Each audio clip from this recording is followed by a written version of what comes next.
स्वागत है आप सभी का फिर से एक नए वीडियो में। दोस्तों आज हम बात करेंगे 7वें चरण शिक्षक बहाली के ऊपर। 7वें चरण शिक्षक बहाली की जो संपूर्ण प्रक्रियाएं होंगी उसकी हम चर्चा करेंगे कि कैसे आपके मेधा सूची बनेंगे, क्या आपको करना होगा जैसे ही नोटिफिकेशन आएगा 7वें चरण शिक्षक भर्ती के लिए। तो सारी प्रक्रियाएं जो होने वाली हैं, एक एक अभ्यर्थी को ये चीज जानना चाहिए और उसी बात की चर्चा इस वीडियो में हम करने वाले हैं। लेकिन उससे पहले छोटी सी बात हम कर लेते हैं कि नियमावली आ जाएगी फरवरी में, तो इससे क्या आप लोगों का कल्याण हो जाएगा। क्योंकि पिछले दिनों आप सुने होंगे माननीय शिक्षा मंत्री जो प्रोफेसर चंद्रशेखर हैं, इन्होंने नियमावली के ऊपर बात की और उन्होंने कहा कि नीति जो है आपको 1 महीने के अंदर यानी कि फरवरी में मिल जाएगी। और इस नीति की क्या, ये नीति की जो बात कर रहे हैं को क्या नीति आ जाने से आप रोजगार पालेंगे, आप जॉब पालेंगे, आप शिक्षक बन जाएंगे? नहीं बन पाएंगे। क्योंकि उस नीति को याद कीजिए जो 2020 में आई थी। नियमावली 2020 जो थी वो 2 साल 3 साल कह सकते हैं कि पहले आपने देखा, और वो नियमावली 2020 पे क्या कोई बहाली हुई? नहीं हुई, बिल्कुल नहीं हुई। और इसी तरह से नियमावली आने में क्या रखा है, नियमावली आ जाएगी लेकिन नोटिफिकेशन आपका नहीं आएगा तो आप शिक्षक नहीं बन पाएंगे। इसलिए नोटिफिकेशन की मांग होनी चाहिए हर हाल में, और इसी नोटिफिकेशन की मांग को लेकर संपूर्ण कह सकते हैं संपूर्ण शिक्षकों की जो बहाली होनी है 1 to 12 तक, इन संपूर्ण शिक्षकों की बहाली को लेकर 9, 10 और 11 फरवरी को जो पटना में कह सकते हैं कि पटना में जो आंदोलन होने वाला है, उस आंदोलन में आप तमाम एक एक अभ्यर्थी जरूर शरीक लें। नहीं तो इसी तरह से और भी आगे आपका डेट बढ़ता रहेगा और आप ठगाते रहेंगे। आप चाहते हैं कि अब आपकी बहाली हो जाए, तो इस आंदोलन को 9, 10, 11 फरवरी याद रखिएगा, इसे मिस मत कीजिएगा। आइए आज के खबरों में जो शिक्षक बहाली को लेकर जो खबर है उस खबर की तरफ आपको हम लिए चलते हैं, लेकिन इस बात को आप जरूर याद रखिएगा। ऐसे तो बातें बहुत हैं 7वें चरण शिक्षक भर्ती के ऊपर, आप देख सकते हैं कि भर भर के खबर जो है 7वें चरण शिक्षक भर्ती के ऊपर ही हैं।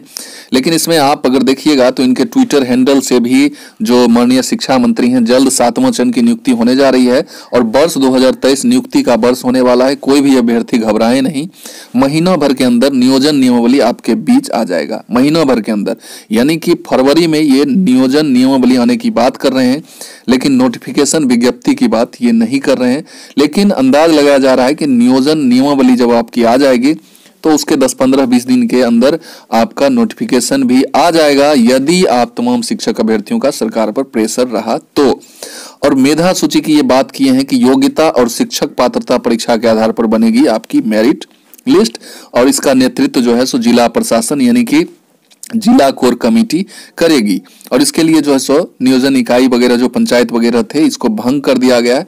तो ये सारी जानकारी जो है आप देख रहे होंगे, और इसको देखने के बाद मैं आपको डायरेक्ट लिए चलता हूं उस खबर को जो कि ब्रीफली आपको स्पष्ट कर देगा कि क्या कुछ होने वाला है शिक्षक बहाली के ऊपर और शिक्षक भर्ती के ऊपर। यहाँ आप देखिएगा कि हिंदुस्तान पेपर में जो निकला है कि बदलाव पंचायती राज व्यवस्था से छीनेगा नियुक्ति का अधिकार और आयोग करेगा, यानी कि एक आयोग का गठन होगा जो कि 7वें चरण में शिक्षकों की नियुक्ति करेगा। अब क्या क्या है यहाँ आप देखिएगा। मेधा सूची के बारे में अगर हम बात करें तो यहां कहा जा रहा है कि मेधा सूची लगभग पुराने पैटर्न पर ही रहेगा, जैसे कि मैट्रिक, इंटर या स्नातक, स्नातकोत्तर जो भी हैं या प्रशिक्षण, इन सारे मार्क्स परसेंटेज को जोड़ के और उसमें जितना भी क्लास का मार्क्स जोड़ा गया उससे डिवाइड जो किया जाता था 4-5 से, वैसे ही किया जाएगा। और पात्रता परीक्षा में प्राप्त अंक का वेटेज पहले मिलता था 2, 4, 6, 8 करके, तो वही वेटेज जो है आपके प्रतिशत अंक में ऐड होंगे। ऐसा जो है सो कहा जा रहा है कि लगभग आपको यही जो है सो व्यवस्था मेधा सूची को बनाने में मिलेगा। अब एक चीज और कहा जा रहा है कि जैसे कि पंचायत वाइज घूम के आप लोग आवेदन करते थे, तो वो चीज ध्वस्त कर दिया गया है, खत्म कर दिया गया है, और आपको सिर्फ एक ही आवेदन करने होंगे और एक ही आवेदन से आप एलिजिबल हो जाएंगे सारी जगहों के लिए। तो ये एक नई चीज है। 1 माह में नियमावली बन जाने की बात की जा रही है। तो ये सारी बातें हैं, क्यों पड़ी जरूरत इसकी ये मैं बताता हूं कि पुराने नियोजन इकाई में क्या होता था कि उसमें जैसे बहुत सारे ऐसे अभ्यर्थी थे जो वहां नहीं पहुंच पाते थे जहां उनका मेरिट बनता था, और वहां पहुंच जाते थे जहां मेरिट हाई रहती थी, और इस प्रकार से उनकी जो है कह सकते हैं कि जो उनकी योग्यता है वो रहते हुए भी वो टीचर नहीं बन पाते थे। इसीलिए जो है सो ये सेंट्रलाइज व्यवस्था इस बार की जाएगी और सेंट्रलाइज व्यवस्था के माध्यम से एक ही आवेदन के द्वारा आप सारी जगह के लिए एलिजिबल हो जाएंगे और सारी जगह आपकी मेरिट लिस्ट बनेगी और कहीं ना कहीं आप आ जाएंगे। बहुत सारे सीट जो है सो खाली रह जाते थे, बहुत सारे पद जो है सो रिक्त रह जाते थे। इसी सारी जो है सो खामियों को देखते हुए ये व्यवस्था लाई जा रही है। पूरे डिटेल से आप इसको पढ़ सकते हैं, इसमें पूरा डिटेल्स दिया हुआ है और शिक्षा मंत्री जी ने जो ट्वीट करके जो बातें कही है उसी बात को यहाँ जो है सो ज्यों का त्यों छाप दिया गया है।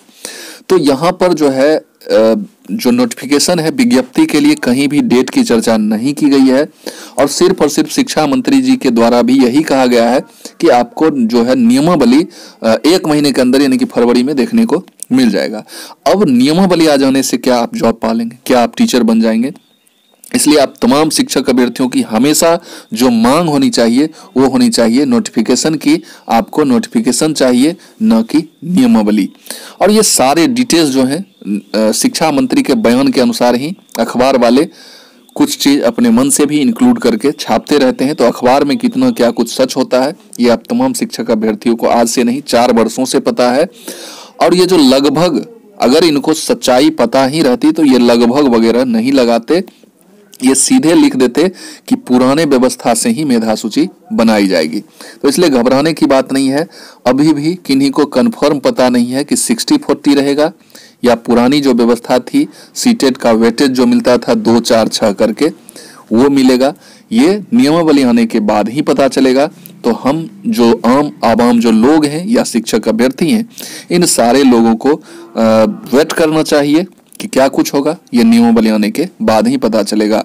आई होप कि यह वीडियो जरूर आपको पसंद आया होगा। और दूसरी बात मैं आपको ये एक बात और कर लूँ आपसे कि इस नियमावली के भरोसे मत रहिएगा। आपको नोटिफिकेशन चाहिए और नोटिफिकेशन के लिए 9, 10, 11 फरवरी वाला जो आंदोलन है उसे मत भूलिएगा। उस आंदोलन को निश्चित तौर पे आप सफल बनावें और उस सफलता के साथ आप अपना नोटिफिकेशन और शिक्षक बनना सुनिश्चित करें। इसी शुभकामना के साथ इस वीडियो को हम यहीं समाप्त करते हैं और फिर मिलते हैं किसी नए वीडियो में नई एनर्जी के साथ। तब तक के लिए जय हिंद, वंदे मातरम।